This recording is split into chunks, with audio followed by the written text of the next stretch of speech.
Hello, it's Iain Dale with you. I've got a very special guest with me for this hour of the programme. It's one of my music idols. I'm trying not to sound too stalkery. It's Sir Cliff Richard. Cliff, welcome. Thank you very much. Now, of course, the reason we've invited you to talk to us today is because you've got this new album out, Yes. Christmas with Cliff. That's the first Christmas album you've done for 19 years. Why the gap? I don't know. It's other than, I only thought about it now because the record company asked me to do a Christmas album this year. I never sat down and thought, oh, when does the last one? But thinking about it now, the fact that Christmas does come around every year, the danger is that you might get into that groove, or you're the one that comes out at Christmas, and it might be boring. So in a way, it's probably a good thing to have left the gap. And when the record company said they'd like me to do a Christmas album, they actually sent me a page of, 150 songs, classic ones, and I didn't know there were that many to choose from. I just said to them, okay, I'll choose 10, and if I can find some new ones, would that be okay? And they said, okay. I found 3 new ones. I sent it to them, and they said, fabulous. So it's a 13-track album, and if I might mention Stormy, his has only got 11. Stormzy. Well, I don't really know him, I've never heard of him till I came for this promotion tour. Is that right? Well, because I live in Barbados. I've missed so much that goes on radio and TV. Yeah, but Stormzy, his album's only got 11 tracks. Oh, so you've won already? I've got 13. Now, on release, the album came in at number 2 in the charts, which I know from when we've talked before, you are a bit of a chart obsessive, aren't you? I am, yeah. That's the way my life was, though. Nowadays, I came in at number 2 in the sort of charts that covers Spotify and all those things, where my fans who probably don't know what an iPad's like, but I came in at number 1 on the record, the physical record chart, and that's what makes me happy. That's what I am. I don't make MP3 things. And my engineer once told me some years back saying, people don't realize, but MP3 is not anywhere near as good quality as a CD. No, it isn't. So I'm happy to be number 2. I'd rather be number 1, but I keep saying to people, look, at least I'm going up. I'm up to 2. Stormzy is 1. There's only one way for him to go. I wonder if you'd be saying that if you're coming at number 1. I know. But of course, there is still a bit of time till Christmas, so the extra listeners to this programme could make the difference. Well, there's always that. There is always that. And trying to think back that most of the time when you release a Christmas record at the end of November, it's like 2 or 3 weeks to 4 weeks to Christmas, and it's the third week that they really get, oh, I might miss it, so let's go and get from a gran or mum or whoever. And yes, I could sell more records before Christmas. And Stormzy actually said he wanted to be one for Christmas. So if he is, then I won't be.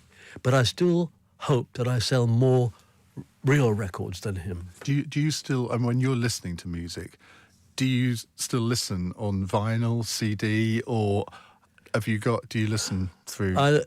I listen because all my friends seem to go onto the internet and they get music played, but it's not their choice. I listen to their choices, and I like 2 or 3 of the songs, and some of them are rap and all the other things that I have no interest in.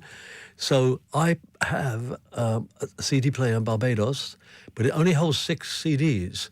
So I leave it in there for about 4 days, and it plays everything. What do you call it? Shuffle? Yeah. And then suddenly I'm thinking, oh, I'm going to get... And then I go and get Pink Floyd or...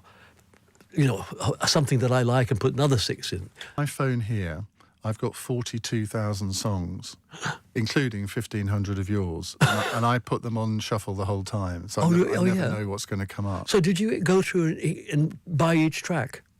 Well, a lot of the ones I'd already got on CD, so I just converted them. But all the new ones I do buy, I hate to tell you, I do buy on MP3. So I've contributed to this week's chart position. The funny thing is, the artist I've bought most is me. Because I suddenly found that I don't have Greenlight, or really? Every Face Tells a Story, or... How can that be? I don't know how it is, because... They may still be in a box somewhere, because I've moved so many times and now I live in Barbados. They may be as a album be somewhere else in a storeroom. But anyway, I thought I'm going to get some of my old albums, so I went down. And of course, you're not buying it over the counter, so people don't really know it's you that's buying your own records. And So I've done that. So I've got about half a dozen of my albums. And because I did that, I started listening to them, and there are songs and tracks on them that I don't think the public will remember, but they're funky rock and roll. They are not Living Doll, Summer Holiday, which I'll be remembered for, and I'm happy about that. But there is stuff there that really is what I would like to have been remembered for.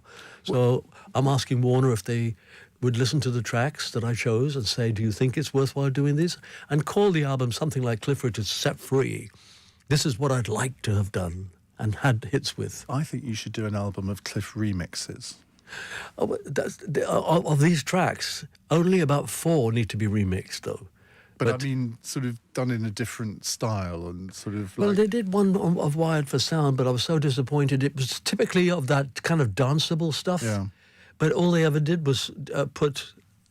Wired for Sound, and none of the lyrics at all, and Wired for Sound all the way through. So I didn't find that very imaginative. But yeah, it would be interesting to say get a guy that does that stuff and choose the songs with him and said, okay, can you move, but don't remove the lyrics. Which period of your career, forget the commercial success, which period of your career did you find most rewarding from an artistic point of view? The series of albums that you thought, well, you know what, they are absolutely first class. Well, the series of albums produced by Alan Tarney, and also there was a couple that Terry Britton, who wrote. Alan Tarney wrote me Some People and We Don't Talk Anymore. Terry wrote Devil Woman and a whole bunch of stuff. And he and I produced an album together in Paris once, which in the end had We Don't Talk Anymore in it. So that period for me was when I grew into something else, and they stretched my voice a lot more. I used a section of my voice that even now, I'm 82 now. I'm just grateful that I can sing anything. But there's a certain, like the tracks I'm trying to choose for this, hopefully, an album that people have not heard before. I'm just. That's what's got this voice that I used to use. It's kind of very high. Falsetto, isn't it? And so I want people to hear it. I'd love younger people to give us a chance, We're not, unless you're actually on the internet. It's like Kate Bush had a huge success with that running up the wall, and all because she was played every day on I think it was a Netflix movie. It was, yeah. So every time that started, it was her song. And, of course, she had all this great interest. So I don't know how to do that. I don't know I think the record company are now pushing me on the internet in America, aren't they? So they've been willing to try. And, of course, in America, they don't really know me. So they don't know how old I am. That doesn't matter. If they can just hear these songs, they'll think I'm a new 20-year-old or something. I was in my 30s then, though. Devil Woman got to number 1 in America, didn't it? So, I mean, is that the only song that they would really know? No, I got 2. Elton released 2 of my records because EMI America, quote, were not interested or excited by Cliff Richard material. So they dumped everything that always had been hits everywhere else and didn't release it. Elton wanted to take Devil Woman and We Don't Talk Anymore, and they both got into the top 10. So I have a lot to thank him for. Now, let's talk about Christmas. How has your Christmas changed over the years? Well, it's changed massively because, one of my sisters she's a Jehovah's Witness, and, we've always loved each other regardless of what we believe, and they don't celebrate Christmas. So my sister, Joan, used to come with her children, and we'd have a fabulous Christmas in Weybridge in Surrey. And then the 2 children suddenly got boyfriends and girlfriends.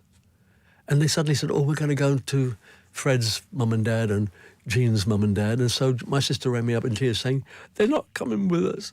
I said, look, Christmas is not just all about children. It's about adults too. Just come. And fortunately, my manager has sent me a fantastic gift that year. It had all sorts of shrimps and prawns and what do you put in shells that I don't like? Oysters. I can't stand them raw, but I got a recipe in Australia called oyster Kilpatrick. So I did that for. It's oyster. You shuck the oyster, throw out all the salt water, cover it with spring onions, a bit of bacon, soya sauce, under the grill for a couple of minutes, bring it out, Parmesan cheese, another minute, and you serve it with glass of... On Christmas Day? Christmas Eve, actually. But she had that, and with a glass of champagne, she was in heaven. She said, oh, it's wonderful being here. And then, of course, we had the normal turkey and stuff. What do you remember from your childhood Christmases? Childhood? Well, the early childhood, I was in India, of course, and there's one year particularly, I think I may have been 3 or maybe 4, I got a dream gift for me. It was a tricycle. And I remember we used to use, my parents used to use Christmas to get in touch with their brothers and sisters, my aunts and uncles and cousins and things. And we had this huge hallway in the apartment that my father didn't rent it, but his company rented it for him. And so the table was spread right down this checkered floor, aunts and uncles, and I rode around it, bumping into chairs and things like that. And my father made me go out of the room to cycle it somewhere else. But I remember the excitement of having a tricycle. And it was terrific. And of course, again, you know, as a child, I came to England when I was 7. I had my 8th birthday here, and I saw my first fall of snow in Carshalton in Surrey. We were staying with my mother's mother. And after that, we went and managed to get a council house. But we always had a great Christmas. My father was a great one for taking that crepe paper, rolling it around, and hanging it from the light in the middle right to where every section of the wall. So we were covered in this. It was cheap crepe paper, but it looked magical to me. So I've had that Christmas feeling all the way along. I really enjoy Christmas. And I was saying to somebody in another interview that they said, well, what about people that don't believe what you believe? I said, do you have to believe in it to like it? You don't have to. I said, I read books. I read things I don't believe them, but I enjoy reading it. So I said, really, Christmas is just a matter of enjoying yourself. If you don't have any faith in God or whatever, does it matter? I just said that when I lived in Weybridge in Surrey, the road out of my estate took me to a T-junction. Now, during the year, I could hardly ever get out. I used to pull out slowly, and then someone would stop. Christmas time, whoop, and people would call you over. No, please, come on in front of me. So there's something good that comes out of Christmas, and it affects all of us. And we needn't worry about whether we believe it or not. Yes, I believe in it all, but you don't have to enjoy Christmas. How will you be spending Christmas this year? A bunch of friends have invited me to Florida. I thought I might go to Florida anyway, but they've actually really pushed me a little bit. I said, well, I've got to work, and I'll be back I'm going back on the 11th of December, and I'll be there till Christmas. And there's a bunch of people that said, we'd like you to join us. So I said, absolutely. So it'll be good. They're very, very sociable people out there. And what I like about them, though, Iain, is that having gone there for the first time, some 5 or 6, no, maybe more than that, 8 or 9 years ago, I met a lot of these people, and they just said, oh, hi, nice to meet you, Cliff. And that was it. They had no idea who I was. Usually on the 3rd or 4th meeting with them, we'd sit talking, and I'd say, oh, what do you do for a living? And they say, oh, we do design or whatever it is. And they said, what do you do? And I said, you know my name, don't you? And they said, yeah. I said, tell me. Cliff Richard. I said, that's right. Google me. And the next time I meet them, they came and had their hands up to their mouth going, oh, my God. Because when you Google an individual like myself, suddenly you realize how many hundreds of pages of things there are, all sorts of YouTube things they discovered. But the thing that I'm telling you is that they liked me before they knew I was a showbiz person. And that, over the years, that must have been quite difficult to weed out the people who wanted to know you for you, as opposed to the people who wanted to know you for what they could get out of you. Yeah, I mean, that came to a head, particularly in America. And in a way, sometimes once you become known in your own country, and in fact, somebody told me, I think I read it somewhere, that when I was on my 40th birthday, I read somewhere they said that there's nobody over the age of 10 who hasn't heard of Cliff Richard. And I kept thinking, yeah, that'd probably be true. Under the age of 10, they're not interested in anything, really. So I thought, I am known. And that becomes the only danger is that you have to be aware that I'm not very good to recognize people that might be wanting to use me in some way. But you can certainly recognize them when they're overtly friendly. And so it's no longer a problem for me because I like being recognized, but in America, I like being not recognized. I've got to tell you, I went into do you know States at all? Yeah. There's a great supermarket called Publix. And so And one of the reasons why I go there is because they've got an alcohol section in another hall. But I went there and I walked in, and this guy was pandemic time, and he gave me something to rub my hands, and he looked at me. I said, where are the vegetables? That's the first time I'd been. He said, far right. He said, do I know you? I said, I don't think so. Anyway, I went and got my vegetables, and I came back. He was still there, and he gave me more of this stuff on my hands. And he said, look, what's your name? And I said, Cliff Richard. He said, I thought so, Keith Richards. And I said, no, I'm much better than him. And then I said, Google me, and I left him again, came back, and he had Googled me. And he said, I knew you were famous, he said, because I can smell celebrity from 50 paces. And I thought he smells celebrity. I must have been wearing some nice shorts and shirts. I obviously don't get that as often as you, but I do get it sometimes. And people say, I've seen you on the television, haven't I? And I was like, you might have. Just leave them guessing. Yes. But you go out, film, don't you? Like this, there's a camera. Wait, this is all being filmed. Yeah, but when you do your show, yeah, it's also filmed, isn't it? We used to be a radio station, but it's now all multimedia. So we go out on every single. Yeah, but you're likely to get recognised by the people that listen to you at night. Well, I often get recognised by my voice, which you must do as well. Well, I've only discovered that, though, when I went somewhere with a mask on. And, you do that often? Well, I thought this was going to be good for me. Anyway, the first person I meet says, oh, Cliff. I went, how did you know me? She said, I got it from your voice. I must have been talking to whoever I was with. She heard my voice and recognised me. But the mask is pretty good, especially if you pull it up and under your glasses. Oh, you mean a COVID mask? COVID mask. COVID mask or something. And of course, wearing them with glasses, the glasses kept fogging up. Yeah. So what somebody said to me was, pull it right up high, put your glasses down on top of the edge of the top part of the mask, and then pull the bottom end out. And would you believe it? No mist on the glasses. So I kind of do that whenever I can. Why didn't you include some of the old Christmas songs on this album as well? Sort of Save You as well. Well, only because you mean old ones of mine. Yeah. Well, it's been done. That 19 years ago, having that Christmas album, I think it was called Together at Christmas. Yeah. Because it had a song on there, We Should Be Together at Christmas. And that album was then released about 2 or 3 years later with something else, like Mistletoe and Wine maybe, or something like that. And they would take a couple of the other hits I had, put it on that album and take a couple of tracks off. And they've done that, I think, 2 or 3 times. So, do you have any say in that? I mean, when the record company wants to do that, do you personally get any say in that? If I really felt strongly about it, I'd say it, and I think they would honour my feelings. But normally they know how to sell things. So that album has appeared in the top 20 2 or 3 times because they did that. And so now what's going to happen, I suppose, is possible that in a few years' time they might say, let's do another Christmas thing, and we'll put the new ones on it. Who knows? Maybe you could do a Christmas duet next year with Stormzy. Now, there's an idea. Well, why not? Apparently he sings. He does. Yeah. Actually quite well. Is it? Yeah.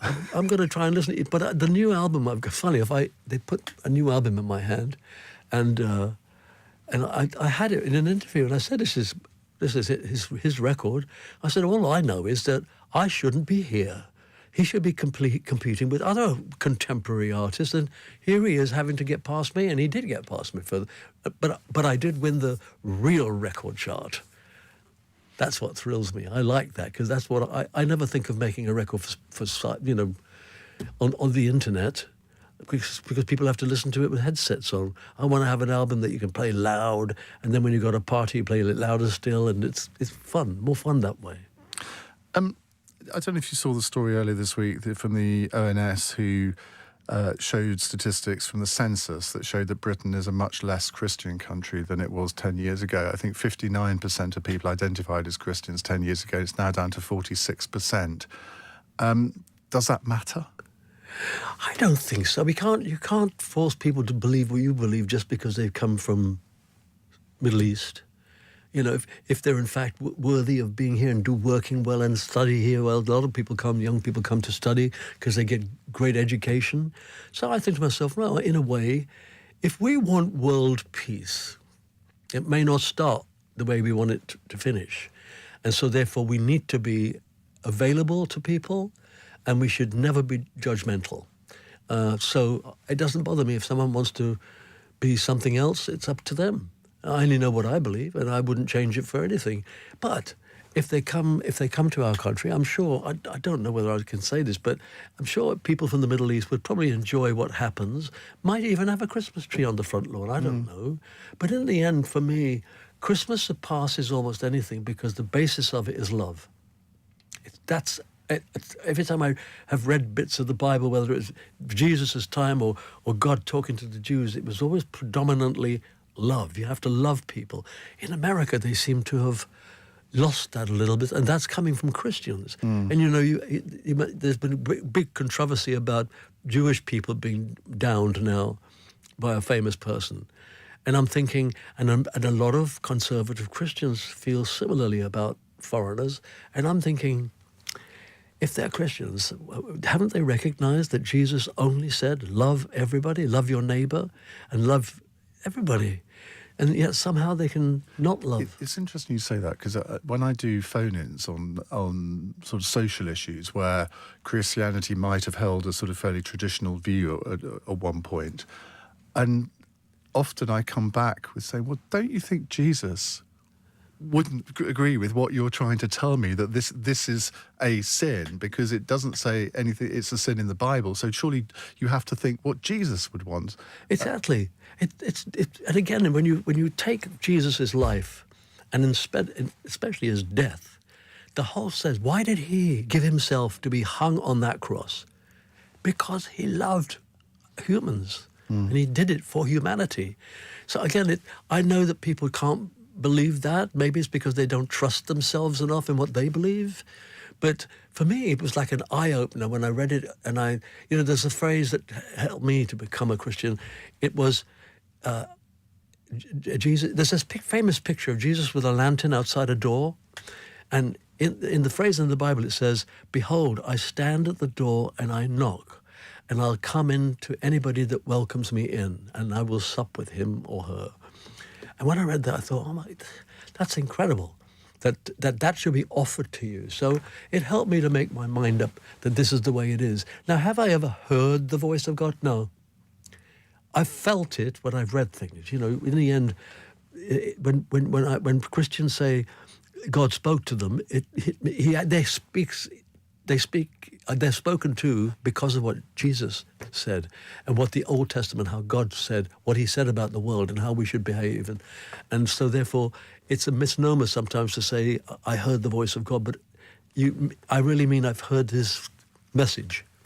Now, when we reach the end of the year, we look back on a year, and obviously the last couple of years have been fairly traumatic for all the reasons that we know. And we always look at who we've lost over the year. And you've lost a very close friend this year, Olivia Newton-John, Yes. who, when I interviewed her about 8 years ago, she got a cookery book out, bizarrely. So obviously we spent about 2 seconds talking about that, and then her career. And she was exactly how I imagined she would be, the Olivia Newton-John that everyone sort of loved. Yeah. That must have been a very difficult time for you. It was, and it was shocking for me, and that's a surprising thing for me to say, because all of us as friends of hers, there's a whole bunch of people that we could call close friendship with her, and we knew she had cancer. She's been fighting it for 30 years. And, I mean, only 3 weeks before she died, we were on the phone together. We phoned each other quite regularly, and, I said, hi, it's Cliff. And she said, oh, good day, darling, how are you? And when I was asked, well, how was she? I said, look, judging by her voice, she's absolutely up and still fighting. And so I put the phone down and we talked about her, and I said, well, I've got a feeling she'll be here another 10 years.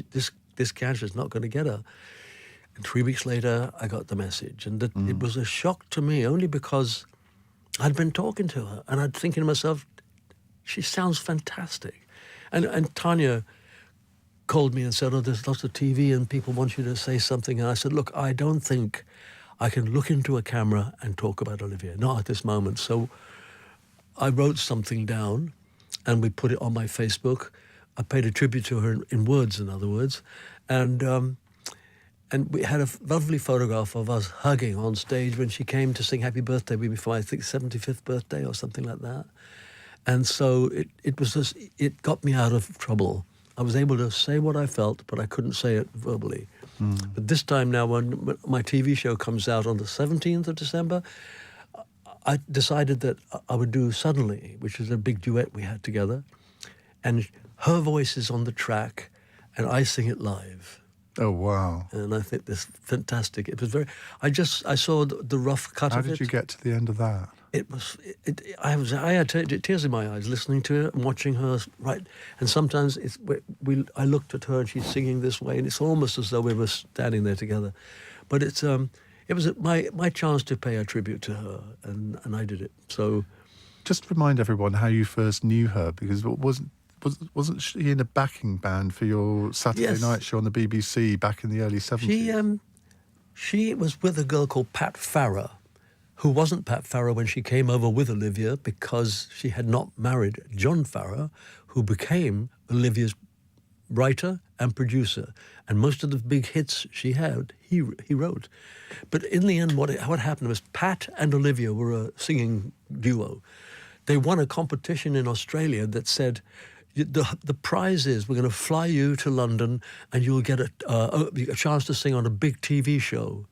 And I saw that show. It was the Des O'Connor show. He had one of the biggest running shows. And they were good. They danced together and everything, but it was Pat and Olivia.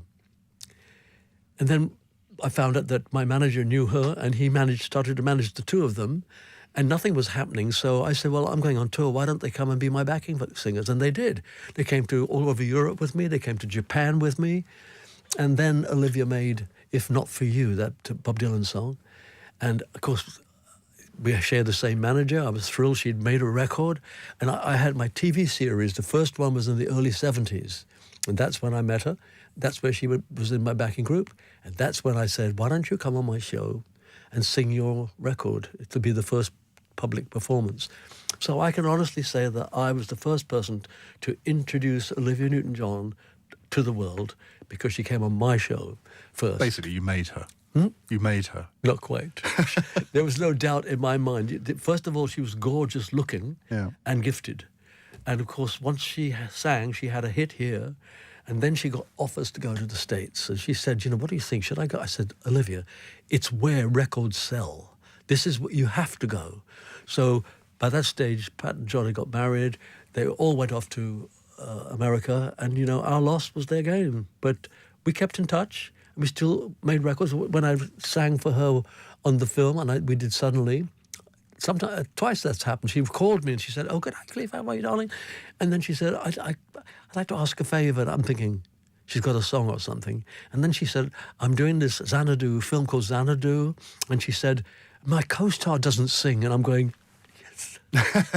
I'm punching the air thinking to myself. And sure enough, she said, John and I would like you to sing the duet with me. So I don't think I even asked to hear it, because Olivia and John have what we say are very sensitive ears. They can hear what's potentially going to be a hit.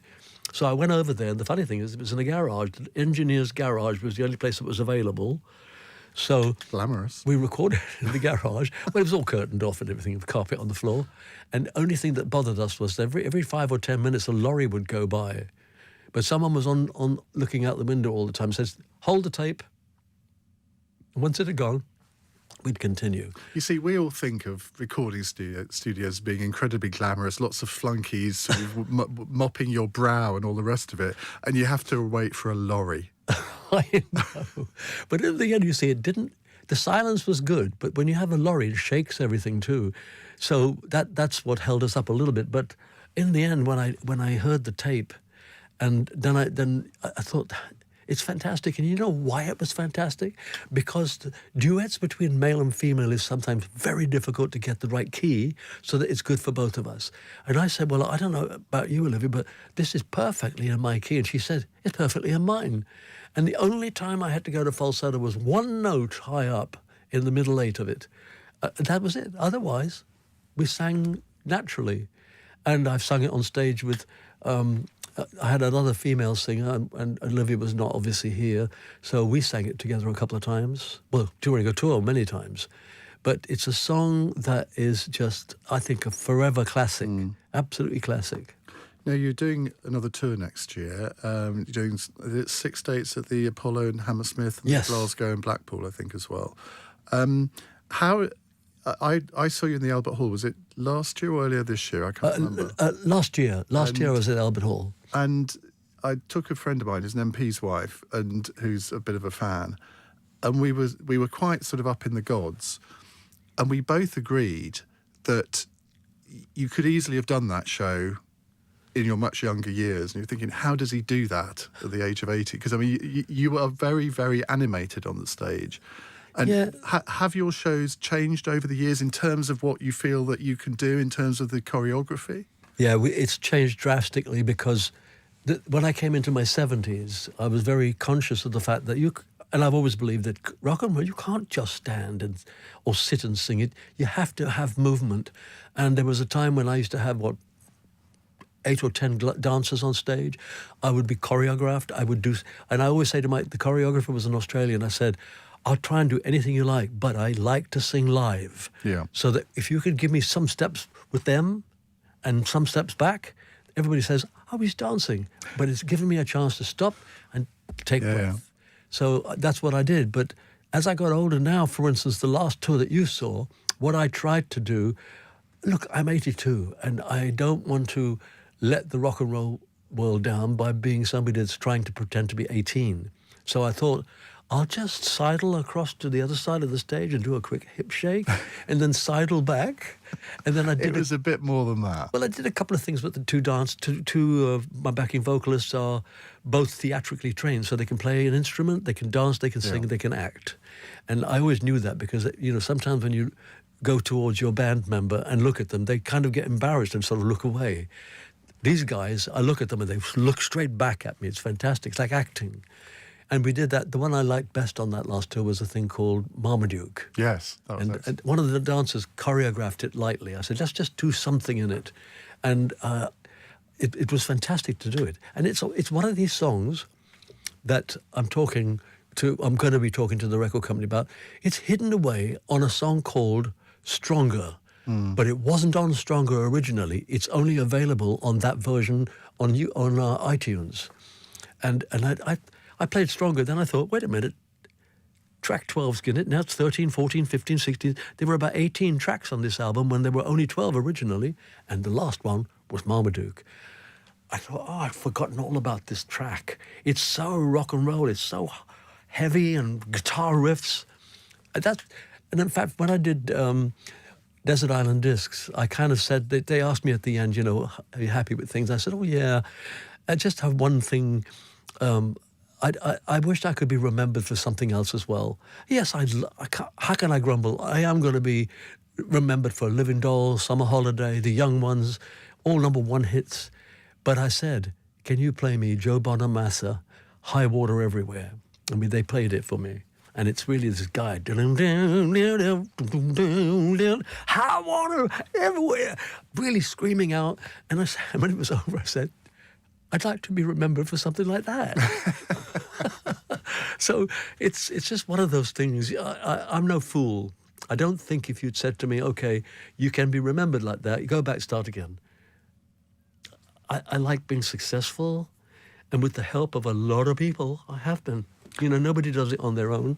Have you been to see the ABBA Voyage show? No, I haven't. Because I've heard all about it. It's interesting that they're all in their 70s and they felt that they couldn't perform live, so they spent millions creating these holograms and this amazing show where you go and you genuinely believe it's them. I mean, something happens in your brain. It's them as they were.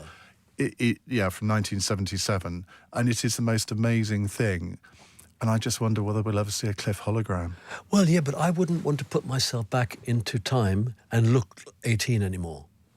I'd rather be as I am now and do the filming of whatever it is, and then next year look like I am now. I'm not pretending to be 30 years younger. This is what it, and with the whole thing of help of technology, I could go back to doing things like Stronger, where I was a dancing maniac, which I can't really do anymore. I mean, I'd fall over if I tried.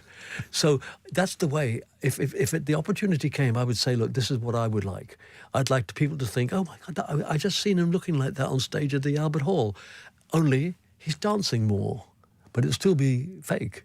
So even with them, it's a fake thing, but I can't wait to see it because, I mean, they were a bit like the Beatles in that they had, their finger was on a pulse of everything they made. Everybody loved. Yeah. It was a fantastic time. Now, Cliff, the last time we talked, we talked, you'd been in the House of Lords talking about the FAIR campaign. Yes. Falsely accused individuals for reform. Now, I don't want to spend a lot of time talking about sort of all the history of that. We've done that before. But do you feel that that's all kind of put behind you now, that you're in a happy place? Oh, yes. I mean, I feel that I'm past it all.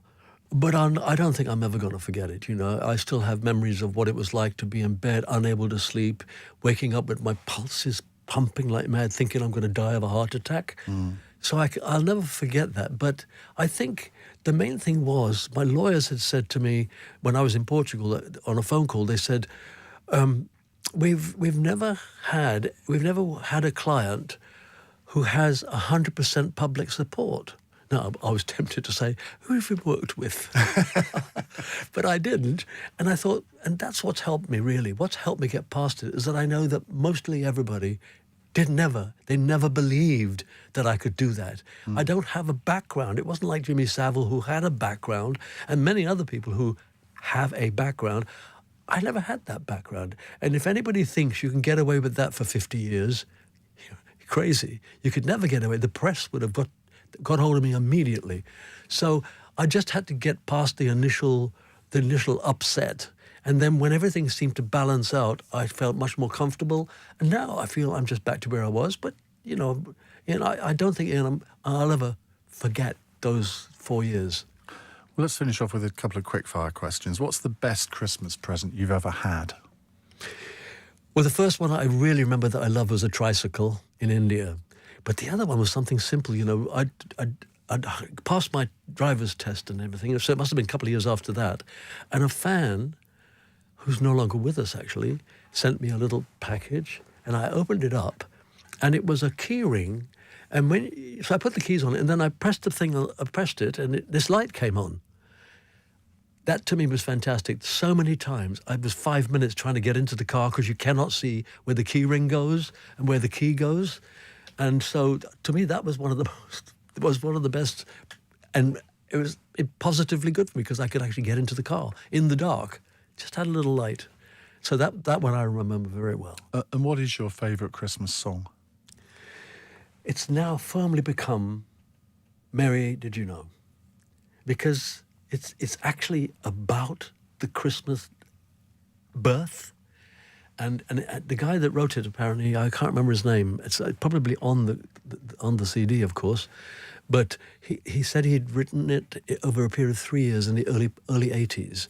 And he took that long because he wanted to be theologically correct and everything works. So when you listen to the lyrics, it's like you saying, Mary, did you know that he was going to walk on water? Did you know that he would save your sons and daughters? Did you know that he walked where angels trod? And I'm thinking, when I sang it, it was so moving. So to me, I think that's going to be my favorite. But, you know, that's because the essence of it is perfect. And I did my best to sing it. The version I really enjoyed and I learnt from was Kenny Rogers. He did a version. But I remember I said to you, I took one high note that had to do a falsetto in Olivia's duet. In Mary, Did You Know, there was one note at the end, and they said, sing it in full voice. And I said, I can just about make it. And then I tried it once. I just went, with falsetto. And the guy said, we'll keep that. So the whole thing was so beautiful to sing. But, you know, I like listening to Jingle Bell Rock and Rocking Around the Christmas Tree. They're all great songs. And Joy to the World. Oh, you haven't played it today, but maybe you'll play it some other time. The German guy that did the arrangement, I felt when I listened to it for the first time that I was sitting in a theatre, because this little tinkle, tinkle goes in, and then there's a little bit of strings, and it suddenly swoops into, oh, joy to the world. It made I'm getting goosebumps now. It's just a fantastic arrangement of that song. I don't think I'll ever be able to claim that I've made the best version, but I've made a good version of it. And that's all you can do with these classics. Because usually you will remember, like for me, Elvis singing Blue Christmas, to me that's the iconic version. I think mine's a good version, but it's just different. And as I've said a couple of times now, I just hope Elvis fans will like it, that I haven't destroyed it for them. I don't think I did. Well, Cliff, we have to end there. I know everyone listening would want to wish you a happy Christmas. Let me do so as well. Thank you very much for joining us today. Oh, well, thank you. It was my pleasure, absolute pleasure to be with you. It always is. And thanks for all your support through the horrible years and the good ones too. Thank you very much. Thank you.